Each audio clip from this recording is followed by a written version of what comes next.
Hello and welcome to some more Star Citizen. Today is May 22nd, which means it's Aegis Dynamics Day. They've taken over the Fleet Week Expo with their legendary Warbirds. We're going to go check out the Expo Hall. We're going to see what ships are available to rent and what's in the holodeck, and then go on the RSI website and see what's available to buy. Something I want to quickly mention just before we jump into the Aegis Hall. If you want to do that Javelin tour, which I very much recommend you do, because you go around, there's a load of voice actors, and we will check it out later in the week properly.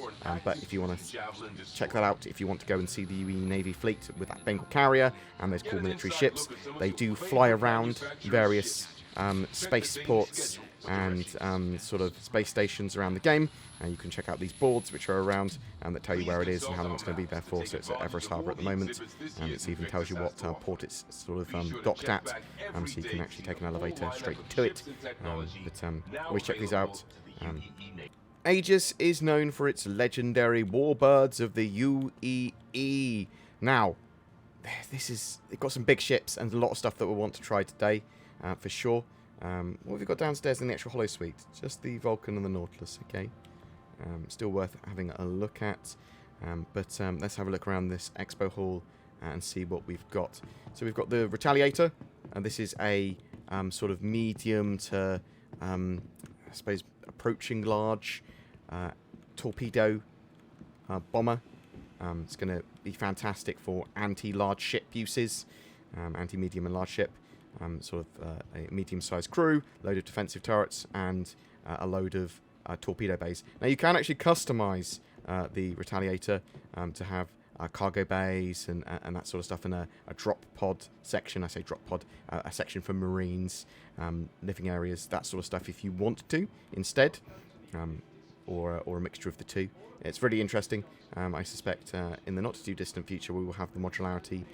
Oh, he's going back to his people. See you later, buddy. Wow.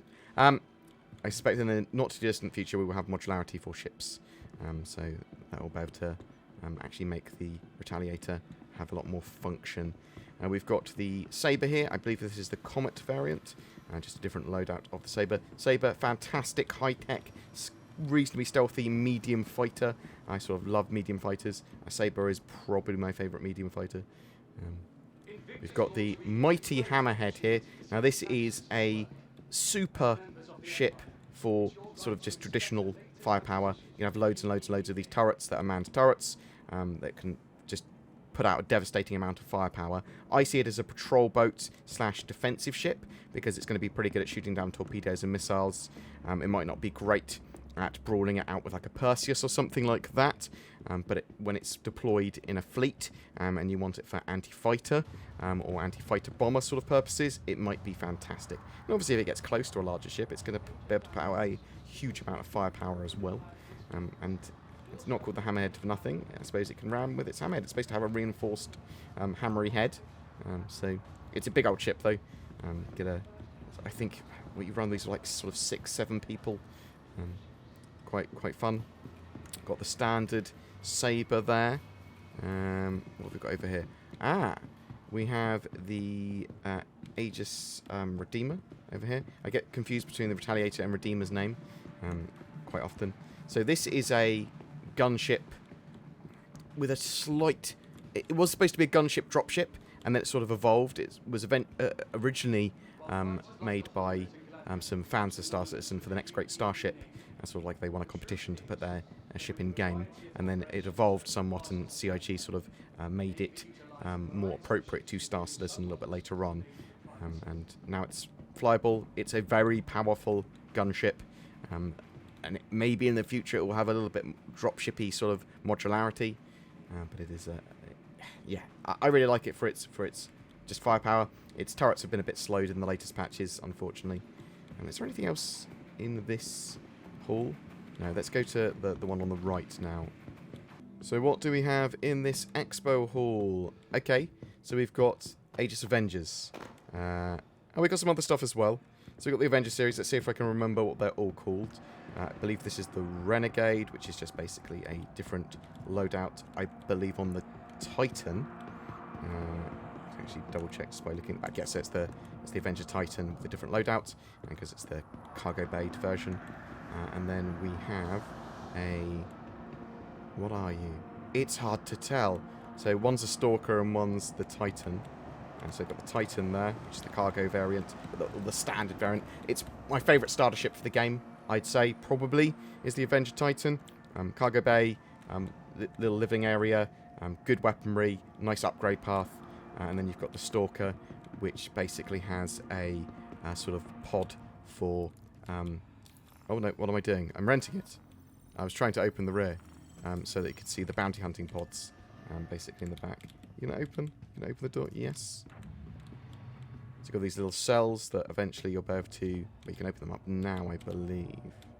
And then you'll be able to actually put someone in there to store them until you take them back to an appropriate sort of outpost to take your to take charge of them and pay you for your bounty. So really, really like the Avengers. I suspect the Warlock is over there. So the Warlock is the EMP variant. But we've got the Aegis Eclipse here. This is a small, stealthy torpedo bomber with very large torpedoes, 3 of them, which sort of rotate on a little spindly boy. If you like the idea of having a little stealth fighter and you want to do some heavy damage to bases and big ships, then this is your boy, very much so. Hasn't got much defense other than that, though. It's got 2 little guns at the front, but pew pew pew. As I said, this is the Warlock, assumedly. And you can tell, because in the back of the Warlock, there'll be a spinny EMP generator. Look at this. It's so spinny. Isn't it cool? I think that's just a cool thing. Oh, we got a Gladius. Is this the Valiant? Yes, it is. So we've got the Gladius Valiant, the sort of different loadout version of the Gladius. Gladius, really good light fighter. I do really like the Gladius. I do think I like the Arrow more, just like the way the Arrow looks. But let's go check out the other hall. Oh, you enjoying your job? Oh my god, what's wrong with your hands? Right, what's in this hall? So let's check out this hall. We've got some Vanguards. Okay, so I am assuming that that is the Vanguard dropship variant. Hoplite. No, it's the Harbinger. Oh, they all...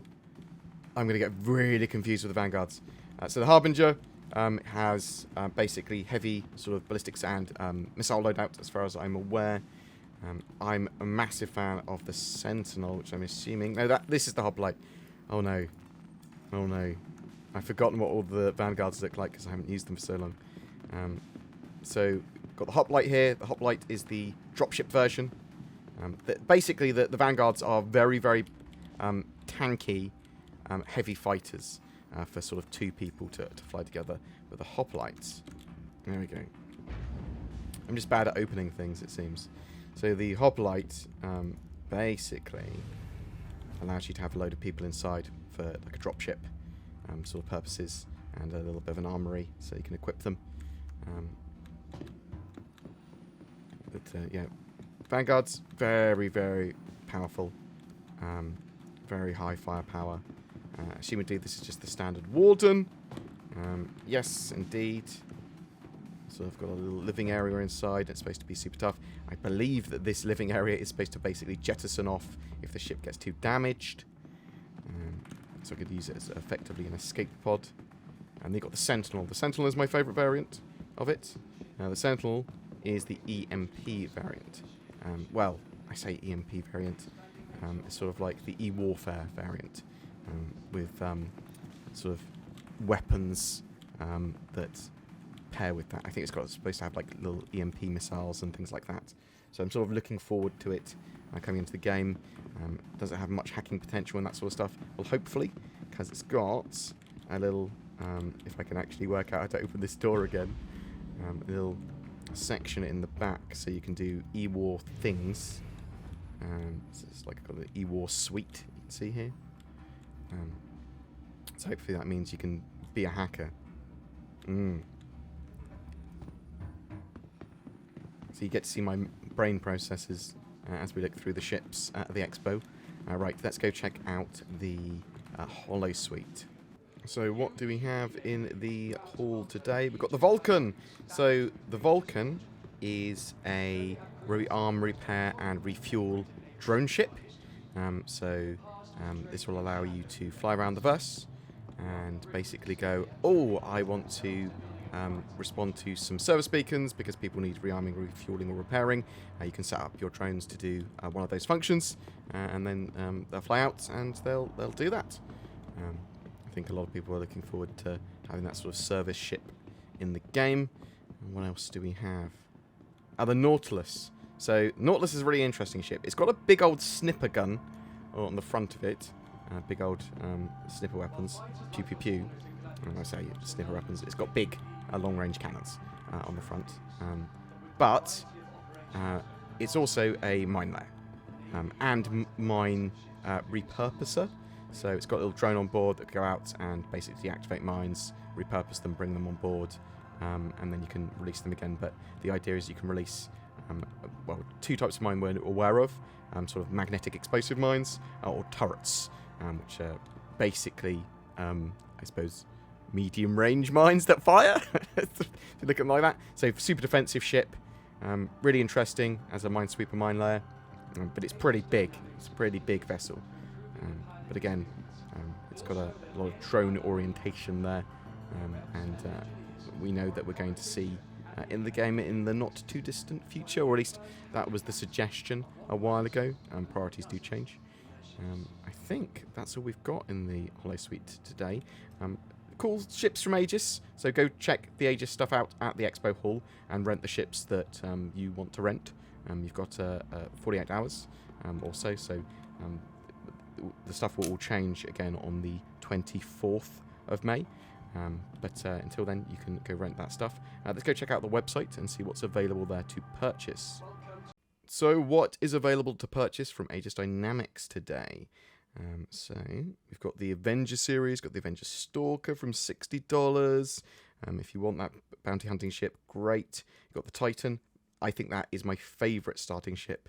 You can get a discounted package, I believe, at the moment, with the Titan in it, so check that out. From $55, you can buy it separately, though. $75, you've got the Renegade version of the Titan, different skin, different loadouts.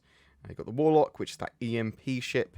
I do think that once EMPs get balanced, and we have the distortion damage sort of in-game properly, and physicalized components, that this is going to be so essential for taking certain bounties out without killing them, for boarding certain ships, for taking over a ship and going, oh, now we can have much better salvage or much better sales.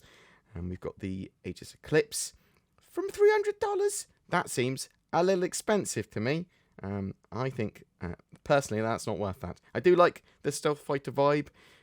It's cool, but that's pretty expensive. You've got the Gladius, fantastic light fighter. I do think it's really cool. $90, reasonably expensive for a light fighter. There's all this stuff I'd want to get in game, I think. But the Gladius is very cool for sure. Got the Valiant, which is the variant of that, different loadout, slightly different skin. You've got the Aegis Hammerhead, as we said earlier, lots of big turrets, lots of pew-pew, very good at taking out torpedoes and fighters. Heavy gunship is what it's known as. It's basically a small corvette, but a load of these sort of corvette-sized ships like the Perseus as well, and the Polaris, they're going to have really interesting uses in sort of fleet battles because, well, they all do slightly different things. One's a torpedo sort of bomber, one's a heavy brawler, and the other's sort of like more, in my opinion, this heavy gunship's more defensive than Hammerhead, because it's supposed to sort of protect the others and take out torpedoes, take out those missiles, take out those fighters. But you could use it in lots of different ways. You've got the Idris P. So, if you want an Idris P, they're only going to be selling them in a limited amount. So sort of bear that in mind. Let's actually bring up the buying options now. Are they still available to buy, or have they sold out already? I cannot buy, so I think the first wave of them is already sold out. We've got the Aegis Javelin as well. So the Idris P, it's a combat frigate. is the idea. It's got a little bit of carrier capacity and some reasonably good firepower. The P doesn't have the railgun, but you can equip the railgun later, or you can get the K package that has a big laser beam instead and different turrets. So it's going to have some modularity, but fantastic for a combat command ship. You've got the Javelin. That's a destroyer. That's a bigger beast with a lot more firepower. Again, sold in waves. Incredibly expensive ship. If you want it, great. Very much something I think that orgs will want to get in game as a group. Got the Nautilus, $725 for that combat mine layer. Cool. Very expensive again. Got the Redeemer that we talked about earlier, $325. Fantastic gunship, very powerful. The Retaliator, that torpedo bomber, also known as a heavy gunship apparently, but I see it as torpedo bomber, from $150. I suppose that's the bare bones version that you can then add different bays to. I suppose you've got the bomber variant, which is the just torpedo bays there, $275. You got the Sabre, $170. As I said, I really love that ship. I think it's pretty awesome as a medium fighter. Got the Comet, which is its variant, $185. Got the Vanguard series, got the Harbinger, $290. Very powerful sort of missile loadout on that. You've got the Hoplite, which is the dropship version, from $235. The Sentinel, that E-War and Interdiction variant, $275. And then we've got the Warden, which is the sort of standard version, $260. Very tough is the idea there. And then you've got the Vulcan, $200 for that rearm, repair, and refuel drone ship.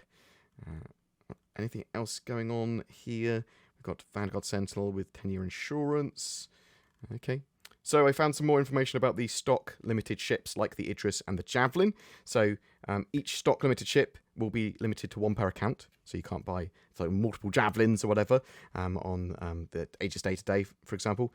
There's going to be 3 waves to cover as many global time zones as possible. So the first wave, basically, we've already missed 4 p.m. UTC. That's when that one starts. But wave 2, and that will be midnight UTC, 12 a.m. UTC. And then wave 3, and that's 8 a.m. UTC. So that's your 3 waves. And that's when they will go out with each sort of set of ships that are limited. So today, that's the Aegis, Idris, and Javelin.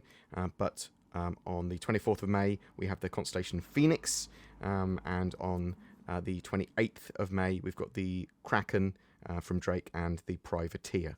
Join us again on the 24th of May, where we'll be taking a look at what's available from, I say Robert Space Industries, but I think it's also Origin Jumpworks, Consolidated Outland, and Argo Astronautics. So lots of ship manufacturers will take the stage on the 24th, and there'll be some interesting things on sale again then. So what do you think? Are you going to be purchasing anything during Fleet Week? Are you enjoying the 3.17.1 patch? Are you looking forward to a particular ship or vehicle going up on sale again? And you're like, yeah. Is it the first time you've been trying Star Citizen? What do you think of Fleet Week and the game as it stands at the moment? Whatever your thoughts, I'd love to hear from you in the comments below. I saw NordVPN once. I was in a forest, late at night. I'd got lost, and then I heard it, an unearthly sound as if the wind was talking to me. NordVPN.com/BoredGamer. Then I saw him run at me. He was so free, almost as if he could be anywhere in the world. America, France, Australia. He was so secure, protected in layers of encryption that I could not even fathom. So majestic. Well, I heard that NordVPN was as big as a bear and could kick your head off. I've also heard that, which is why, just in case, I go to nordvpn.com/BoredGamer to appease the beast. You can find links to that down below. If you're looking for a new god, why not try NordVPN? Every month we have a ship giveaway. This time for May, to celebrate Star Citizen Alpha 3.17's release, we're giving away 3 prizes to 3 separate winners. An Origin 100i luxury starter ship, a Consolidated Outland Nomad versatile freighter, and an Aegis Avenger Titan multi-role ship. They all come with lifetime insurance and access to play Star Citizen. To be in for a chance of winning one of those 3 prizes, just comment on any of my videos made during May. More details in the description below. Thank you so much to everyone that watches, shares, comments, and likes my videos. It really does help the channel grow. Be sure to subscribe for more content. If you would like to go to the extra mile in supporting the channel, there is Patreon links below. There's a join button under my videos as well on YouTube that makes you a highly elite channel member with some extra perks and exclusive content. There's also the thanks button, which straight up gives us money, and you can leave a highlighted comment. Thank you so much for watching, and I hope you have a great May 2022.